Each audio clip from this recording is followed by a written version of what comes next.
रुंसारि बिबारि बर'नि गोसोखांथि मुङाव गांसे बिसम्बि बिजाब बेखेवदों। तामुलपुर जिल्लानि पद्मापार कालेपार गामिनि बिबुंगोरा डक्टर बिनोद बर'नि जोनोमगिरि बिमा बिबारि बर'नि बान्रा खुंनायजों लोगोसे दिनै रुंसारि बिबार बर'नि गोसोखांथियाव गांसे बिसम्बि बिजाब बेखेवदों। रुंसारि बिबारि बर'आ गामिनि सासे लेखा रोङै आइजो, नाथाय ओनसोल नाङैनो सासे राफोद बिमा होननानै गनाय जायोमोन।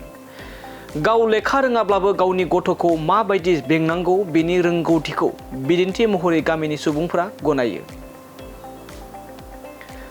आरो बे हिसाबैनो दिनै तामुलपुर कालेपारा गामिनि सुबुंफ्रा दिनै बिबारि बर'नि बान्रा खुंनायजों लोगोसे लोब्बा लाखिनानै गांसे बिसम्बि बिजाबखौ बेखेवो। बे बिजाबखौनो बेखेवना होयो तामुलपुर विधानसभा बियाबनि बारग' एमएलए सन्दि बसुमतारी बिथाङा। मख'नो गोनांदि बिबारि बर'नि बे बिसम्बि बिजाबखौ बर' थुनलाइ बाख्रियाव एसेब्लाबो बिहोमा होगोन आरो बिथांनि जिउनि माव बिदिन्थाया गुबुन सुबुंफोरखौ थुलुंगा होगोन होनना मिजिंथिनाय जादों होनना फोरमायथिदों बिसम्बिनि मासिगिरि गपाल चन्द्र बर' बिथाङा। बिबारि बर' बाजैनि बिथांनि फानग्राजों सोमोन्दो लाखिनानै गांसे बिसम्बि महरै सुजुनाय जादों। बिथांनि गासै जिउखौरां लोगोसे बिथांनि मावबोनाय गासै माबाखौ लानानै आं बेवहाय सुजु आफादनि मासिगिरि हिसाबै सायख'जादोंमोन। बे लेखा जोङो खम समनि गेजेराव जिहेतु बे लेखाखौ सुजुनायाव जों एसेल' सम मोन्दों, थेवब्लाबो जोङो बे खम समनि गेजेरावनो जों माखासे मोजां आर्टिकेल बे बिबारि बर'नि सायाव लिरनाय जों मोननो हादों। आं सान्दों बे बिसम्बिनि गेजेरजों जोंहा बिबारि बर'नि जे माने थांखांनाय बिथांनि जिउनि गासै जि मावथि लोगोसे मावखान्थि लोगोसे बिथांनि आदर्श बे लेखायाव जाखांदों। आं सानो जे बिथांनि बे माने बिथांनि जे माने मावथांखि बेखौ हयथ' रायजो राजाफोरा फरायनानै मिथिना मोनगोन आरो लोगोसे बिथांनि आदर्शखौ रायजो राजाफोरा गनायना लागोन। बे आसलते जोंनि थाखाय मोनसे गोग्गाथाव बुंनांगोन। बे न'खरा एसे बेलेग धरननि न'खर, साक्सेसफुल न'खर।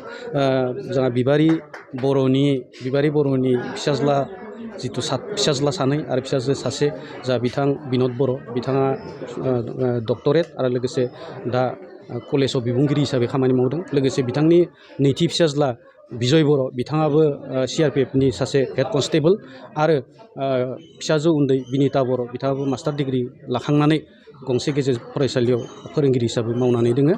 दा बे हिसाबै जोंहा बिबारि बर'आ माने लेखा फरा बेबायदि रोङा थिगानो, नाथाय लेखा फरा रोङाब्लाबो गावनि गथ'फोरखौ मोनसे माबायाव लानानै जोथोनाव लाखिनानै गथ'फोरखौ एकदम मोजां माने दैदेन होनो हादों आरो साक्सेसफुल मोनसे लाइफ माने दाहोनो हादों आरो गथ'फोरखौ एंगेजमेन्ट खालामजोबनो हादों।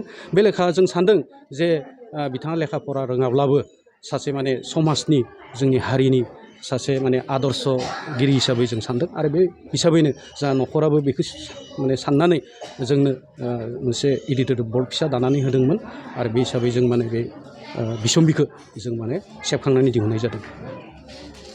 बेखौनो बुंग्रोबाय जे जोंहा बिबारि बर'आ लेखा फरा रोङा, बिथाङा फरायसालिनि देवनाखौबो गानो मोनाखै, थेवब्लाबो न'खरनि दायित्व लानानै गथ' साथामखौ माने मोजां मोनसे मा होनना बुङो बेखौ फोरोंथाइ होनानै बिथांमोनखौ एंगेजमेन्ट खालामहोनो हादों।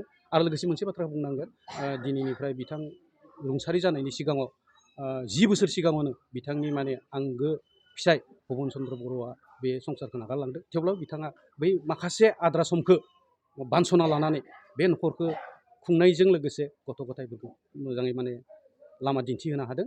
आरो बे हिसाबै आं सान्दों जे बिबारि बर'नि जे माने जिउ आरो बिबारि बर'नि जिथु माने मावलांनाय बे जोंनि हारि लोगोसे जोंनि समाजाव मोनसे मोजां भान्दारि, मोजां कन्ट्रिबिउसन, मोनसे मोजां आदरखौ जानानै थालांगोन। बेखौ जों माने साननानै बे बाथ्राखौ जों सिदा खालामनानै बे बिसम्बिखौ जोङो दिहुननाय जादों।